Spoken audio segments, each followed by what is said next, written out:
Boa noite. Os prédios tortos da Orla de Santos vão ter que apresentar um laudo técnico à Prefeitura. Até o final do mês, síndicos de 65 condomínios da cidade vão ser notificados pela administração municipal. Sobre o assunto, eu converso com o engenheiro da Prefeitura, professor Orlando Damin. Professor, boa noite, obrigado por participar conosco aqui do Caderno Regional. Por que os edifícios vão ter que apresentar esse laudo para a Prefeitura, professor? A Prefeitura de Santos, ela executou um trabalho já há muito tempo, ela vem executando esse trabalho já há muito tempo, há cerca de quase 10 anos, nesse projeto em relativo especificamente aos edifícios da Orla da Praia, né? Esse projeto, na verdade, iniciou até com alguns alunos do próprio Santa Cecília. Eu sou professor também da universidade. E nós montamos um projeto em que nós queríamos saber quais os métodos que nós tínhamos para medir desaprumos dos edifícios. Então, eles fizeram toda a metodologia, levantaram, foram, verificaram todos os edifícios, a quantidade de edifícios que nós tínhamos, né?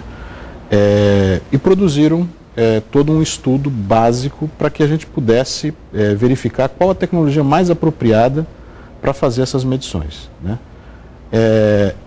Decidiu-se na Prefeitura que a melhor tecnologia, até porque a Prefeitura possuía a equipe, né, foi um meio topográfico por triangulação, e foram medidos os 651 edifícios que compõem as 49 quadras da Orla da Praia. Quantos têm inclinação? E existe um limite de tolerância em relação à inclinação desses edifícios, professor? Olha, todos foram medidos, digamos assim, em maior ou menor grau, você tem inclinações desses edifícios. Inclinados, nós temos bem mais do que aquela lenda que conta que são 100 edifícios tortos na cidade, né? É que o pessoal só enxerga de lado, né? Quando chega para frente ou para trás também estão inclinados, né? Se a inclinação estiver em direção à areia, por exemplo, não vai dar para perceber. Também tem os edifícios que estão na quadra para trás, ou seja, para outra parte, né? Então são mais de 100, com certeza. Agora, existe, por ser um trabalho, digamos assim, inédito, nós não tínhamos parâmetro para nos poder basear cientificamente, nós utilizamos a norma brasileira, que ela determina 0,5% em relação à altura, né? Tomamos esse valor como base, e esses 65 edifícios que nós temos, digamos assim, selecionados, né? Eles apresentam um valor muito acima do que a norma determina. Agora, só voltando ao laudo, professor, que acho que não ficou exatamente claro. Por que os edifícios vão apresentar esse laudo? E que laudo que eles vão ter que apresentar? Correto. O laudo, na verdade, faz parte de todo um projeto. Fazia parte do projeto, neste momento, a partir do momento que nós medíssemos as inclinações dos edifícios, convidar alguns profissionais da área de engenharia, especialistas em alguns assuntos, para verificar, fazer uma análise do projeto.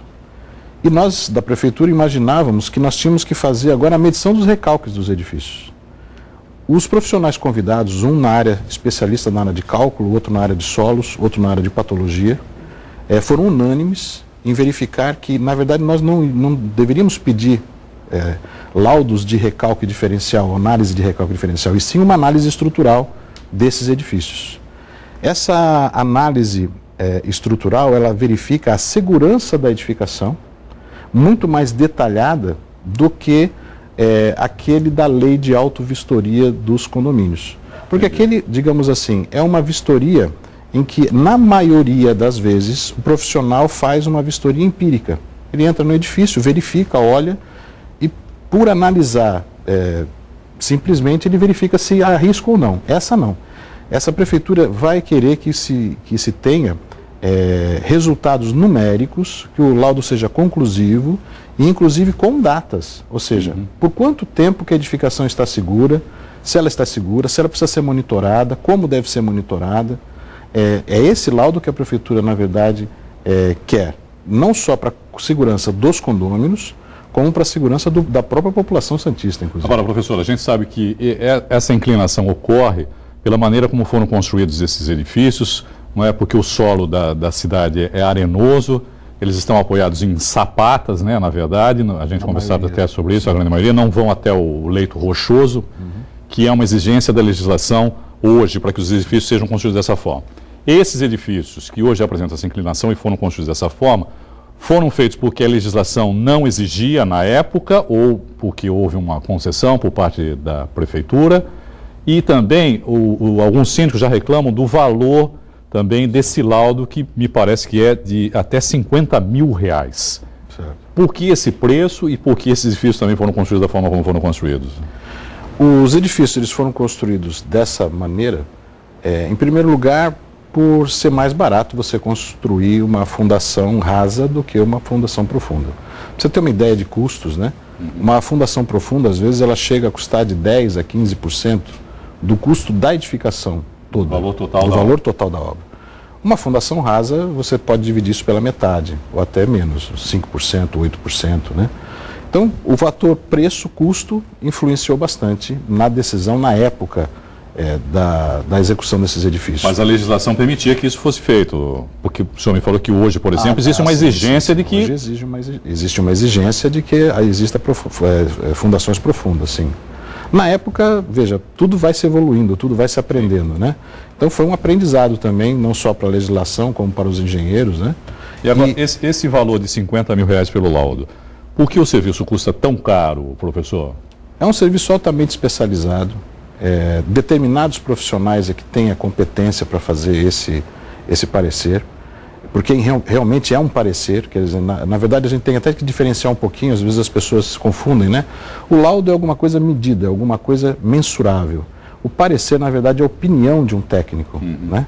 Então, esse parecer que nós queremos agora, ele tem que ser dado por um especialista na área de cálculo estrutural. Que é de uma grande responsabilidade, muita não é? Responsabilidade, muita. Porque ele vai prever datas, você ir lá prazos, e bater o martelo e dizer assim, olha, não vai acontecer nada, o prédio vai... Ou ele vai ter que chegar lá e dizer, olha, daqui a 10 anos eu tenho que fazer uma nova verificação, eu tenho que ser feita uma nova medição dessas inclinações. Poderia ser enquadrado até como um homicídio culposo, né? No caso desse, que vai que cai um edifício desse, né? Longe disso, a gente não é o desejo da gente, a gente não longe disso, né? Mas é realmente uma responsabilidade muito grande, principalmente para quem vai fazer esse laudo. Né? Muito grande. Agora, é uma questão da lei da oferta e da procura também, né? Claro. Se você falou, são poucos os... Se você procurar só no mercado de Santos, é uma coisa. Você tem profissionais na cidade de São Paulo, em outros estados, tão competentes quanto. O ideal é que ele seja um especialista na parte estrutural. Tocando nesse assunto, a prefeitura, inclusive, vai fazer uma reunião com os condôminos.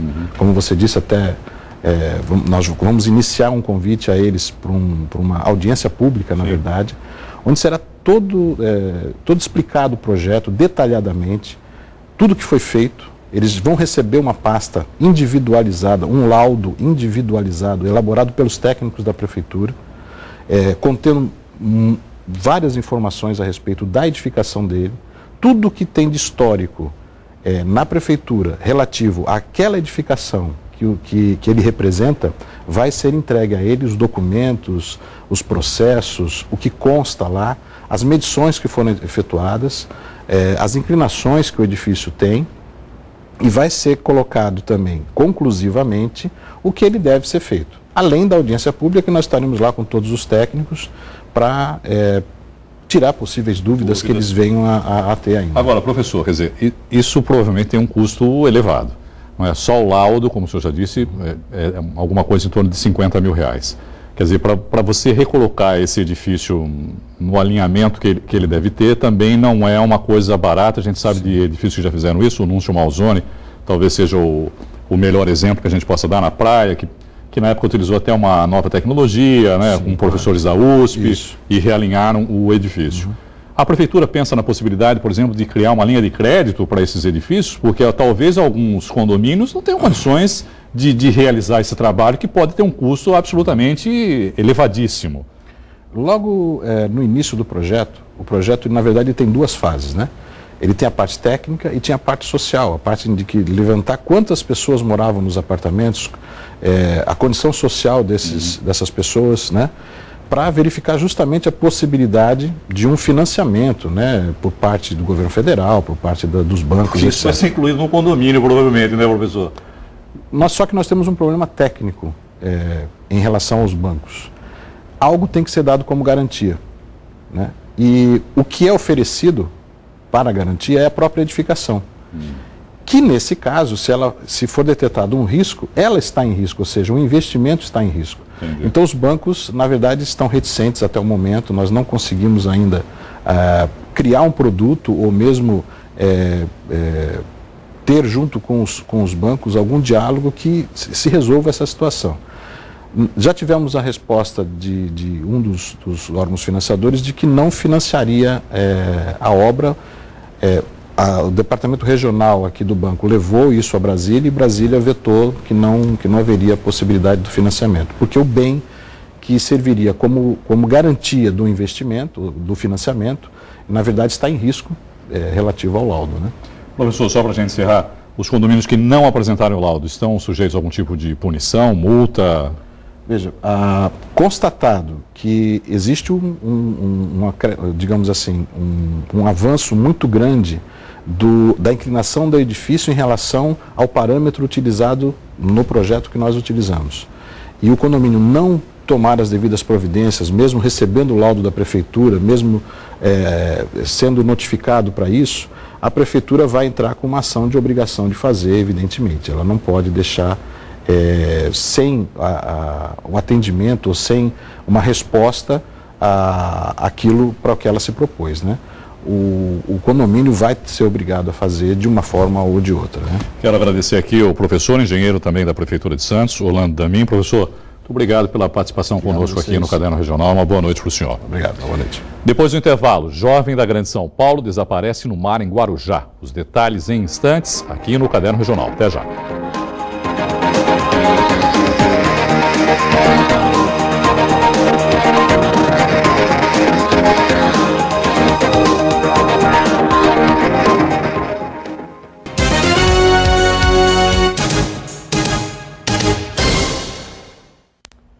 Confirmada em Cubatão a primeira morte provocada pela gripe H1N1 na cidade este ano. A vítima é uma jovem de 15 anos que morava na Vila Esperança e faleceu no último dia 6.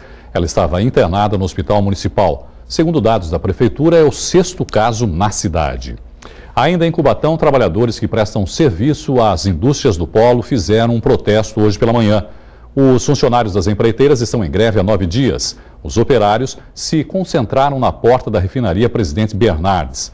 Na região, são 10 mil trabalhadores que prestam serviços nas áreas da construção civil, montagem e manutenção industrial.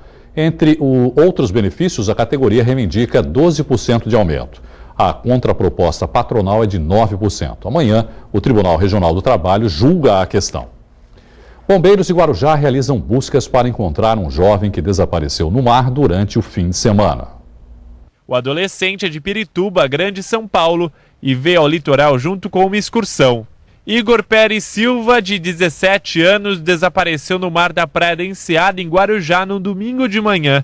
Segundo testemunhas, o adolescente entrou no mar com a namorada e um amigo, mas após cair em um buraco, ele se afogou. O amigo tentou resgatar o turista, mas não conseguiu. As buscas são feitas por 2 embarcações, uma moto aquática próxima da costa e uma lancha em alto mar. Para os bombeiros, as chances de vida são mínimas. Quando há um afogamento, que a pessoa afunda e fica sem respirar em mais de 8 minutos, a chance de voltar é muito remota, né? As buscas serão retomadas amanhã a partir das 8 horas. Ainda em Guarujá, mais uma audiência sobre o assassinato do ex-secretário de governo foi realizada hoje. Um policial militar é acusado de ter atirado em Ricardo Joaquim a mando de empresários de Campinas. O crime aconteceu no ano passado. Anderson William da Silva chegou ao fórum escoltado. Há 9 meses, ele está detido no presídio Romão Gomes, em São Paulo. É acusado de ter atirado no ex-secretário de governo de Guarujá. Para a família, ele é inocente. Nunca veio no Guarujá. Nunca viu os empresários, não sabe quem são as pessoas envolvidas também. Não sabemos como ele surgiu nessa situação. O advogado de defesa do policial vai requerer a liberdade provisória dele, quer adiantar o julgamento e alega contradições. Não tem assim uma acusação bem convicta sobre ele, né? Então dá para se colocar isso perante os jurados. Um dos empresários acusados de ser o mandante do crime também participou da audiência. O que a defesa dele quer é provar que não há qualquer ligação com Ricardo Joaquim. Não tinha relação pessoal alguma. Meu cliente era procurador de uma empresa chamada Terra, que fez uma doação diária para a prefeitura. Agora, a relação pessoal com o senhor Ricardo Joaquim, nenhuma. O seu cliente conhecia o PM que teria se envolvido no caso? Nenhum dos dois. Nenhum PM. O ex-secretário de governo foi morto em março do ano passado durante um encontro político. Para a polícia, Ricardo Joaquim teria recebido dinheiro para acabar com as dívidas de IPTU de um terreno com mais de 1 milhão de metros quadrados que foi comprado pelos empresários de Campinas, que fica no interior de São Paulo. Esta é a terceira audiência do caso só este ano. Mais de 10 testemunhas de acusação foram intimadas para vir até aqui. O caso corre em segredo de justiça. A polícia de Praia Grande apreendeu nesta madrugada um menor suspeito de participar do latrocínio que aconteceu no último sábado no Jardim Glória. Nós recebemos uma informação, através da nossa investigação, que os indivíduos eram ali do Jardim Glória e nós começamos a diligenciar por lá e numa dessas informações chegar até um beco e na última casa estava lá esse menino, um adolescente de 15 anos, junto com a mãe e o pai. E já estava abraçado com ela, estava chorando e tudo. Aí nós conversamos com eles e falamos que seria melhor se apresentar, porque a gente já tinha informação que eles seriam um dos participantes do delito, né? O crime aconteceu na tarde do último sábado. Bruno Eduardo Canteiro, de 21 anos, foi de táxi com o irmão de 15 até uma fábrica no Jardim Glória, aqui em Praia Grande, comprar produtos para o comércio da família. Enquanto aguardavam atendimento, foram surpreendidos por um grupo de criminosos que chegaram de bicicleta e anunciaram assalto.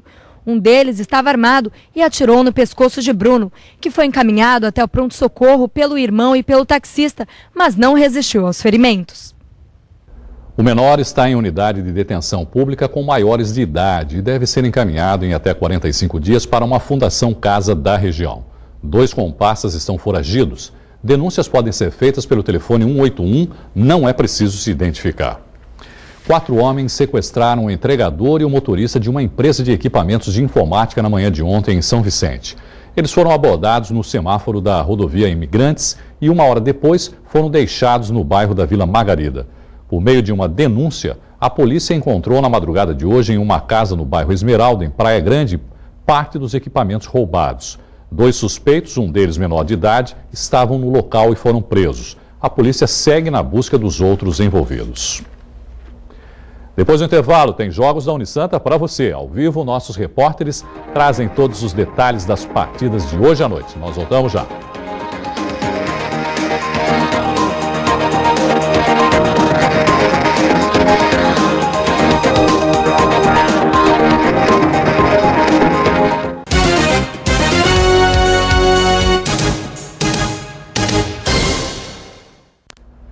No primeiro dia de fiscalização na Avenida Washington Luiz, em Santos, 3 carros foram multados por estacionar irregularmente no trecho entre as ruas Alexandre Herculano e Galeão Carvalhal, sentido praia. O objetivo da medida é dar maior fluidez ao tráfego. Antes da operação, 2.800 carros passavam na via por hora. Segundo a CET, agora mais de 3.500 veículos passam pelo local. Oportunidade nas escolas técnicas da região. As inscrições vão só até esta quinta-feira e podem ser feitas apenas pela internet. As inscrições para o processo seletivo das escolas técnicas estaduais, as ETECs, para o 2º semestre de 2013, estão abertas e vão até esta quinta-feira, dia 16 de maio, às 3 horas da tarde. Sobre isso, eu converso com a coordenadora do vestibulinho, Nádia Gonelli. Nádia, quais são as vagas e para que cursos elas são? Aqui na ETEC nós temos 480 vagas, sendo 40 para cada curso. Os nossos cursos são administração, logística, nutrição e dietética, metalurgia, segurança do trabalho e secretariado. E nós também temos as nossas extensões. Na Escola Estadual Zumira Campos são 80 vagas, 40 para administração e 40 para logística. E na Escola Estadual Bartolomeu de Gusmão, 35 vagas para portos. Bom, e como os estudantes devem fazer para realizar as inscrições? Eles têm que acessar o site www.vestibulinetec.com.br até quinta-feira, né, até as 15 horas de quinta-feira, dia 16, fazer a inscrição, gerar um boleto e pagar esse boleto até o vencimento. E vale ressaltar que essas inscrições são exclusivamente feitas pelo site. Somente pelo site. Bom, e além disso, os cursos são de graça? Sim, depois que ele fizer a inscrição, ele só vai pagar uma taxa de R$25 para realizar o exame. Se ele for aprovado, ele vai ficar 1 ano e meio estudando com a gente aqui gratuitamente. Bom, e para quem quiser maiores informações, qual o número para contato? É pelo 0800 772 2829. Obrigada pela entrevista, Nádia. Mariana Rio para o Caderno Regional. Alunos da Unisanta se preparam para participar de um intercâmbio na Bélgica e na Holanda. A viagem está marcada para o próximo dia 25.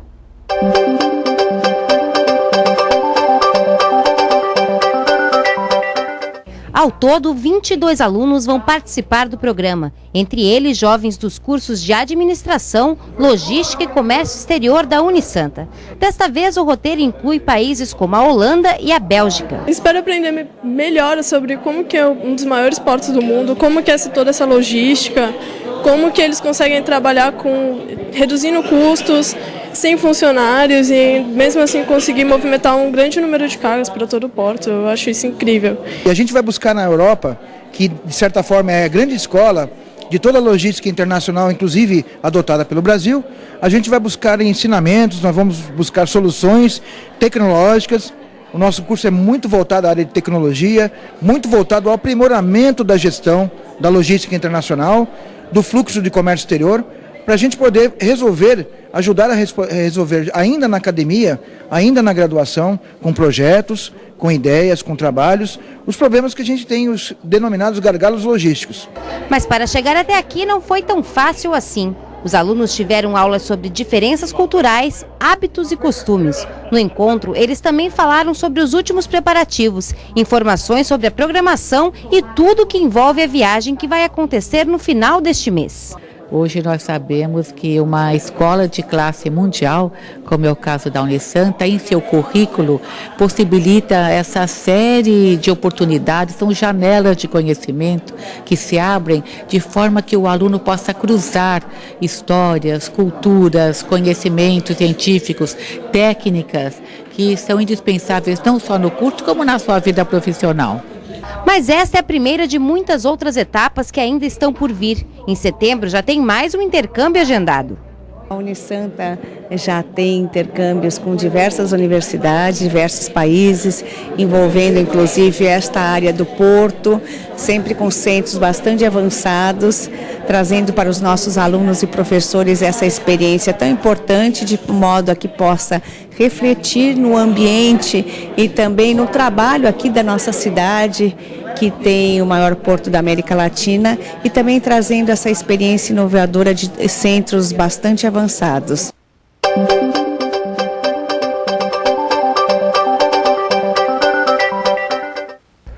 Jogos da Unisanta, a maior competição esportiva universitária do estado, chega ao 8º dia e ao vivo do ginásio poliesportivo. O repórter Felipe Gongola tem informações. Olá, Felipe, boa noite.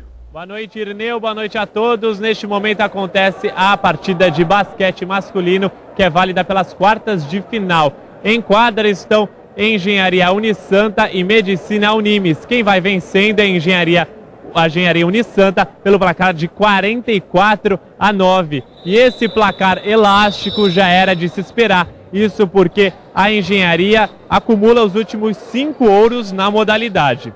Agora falando do futsal masculino, que é a partida que será transmitida pela Santa Cecília TV, será entre Fefesp Unisanta e Logística Fatec. E para essa partida, uma curiosidade, os 2 melhores ataques da competição vão estar em quadra. A Fefesp ganhou na primeira fase por 24-0 da Medicina Veterinária Unimes. E a Logística venceu por 15-0 das Ciências da Computação Unip. Ou seja, é uma partida de muitos gols e trabalho para os goleiros. A gente vai agora ao vivo com o repórter Guido Bortolomazzi falar direto das competições de Futebol Society. Boa noite, Felipe, boa noite a todos. E aqui no Campo Society já está tudo pronto. Daqui a pouquinho, Biologia da Unisanta contra a Engenharia Civil da Unaerp. O vencedor dessa partida vai enfrentar a administração Unaerp. E a expectativa é de um grande jogo. E todos já estão postos. Daqui a pouquinho, logo após o Caderno Regional, mais um jogão aqui no campo do Society. É com você, Irineu. Obrigado, Guido. O técnico Luiz Felipe Scolari convocou hoje a seleção brasileira que vai disputar a Copa das Confederações. Neymar foi o único jogador do Santos chamado. O Brasil estreia no torneio contra o Japão no dia 19 de junho no Estádio Nacional Mané Garrincha, em Brasília. A lista completa dos convocados você confere no santaportal.com.br. Moradores do Jardim Rádio Clube em Santos tiveram um fim de semana cheio de cultura. Bailarinas se apresentaram de graça no projeto Arte no Dique. Na plateia, jovens com olhos vidrados. Afinal, a atenção estava toda voltada para Noel Rosa e Adoniran Barbosa, que inspiraram essas bailarinas. O balé da cidade de Santos se apresentou no Instituto Arte no Dique, de graça, para mostrar um pouco de malandragem dos ícones do samba. Um estilo livre, uma dança que proporciona toda essa ginga do samba, né? Uma junção de Adoniran e Noel Rosa, e eu acho que vai agradar bastante. A apresentação dá início a um projeto que pretende levar a cultura assim, cada vez mais perto da comunidade. É de uma importância muito grande, quer dizer, o Arte no Dique ele está começando, ele tem aqui um núcleo de dança, uma perspectiva de criar uma escola informal de dança, e essa chegada hoje do Balé da Cidade, no meu entendimento, o meu sentimento é que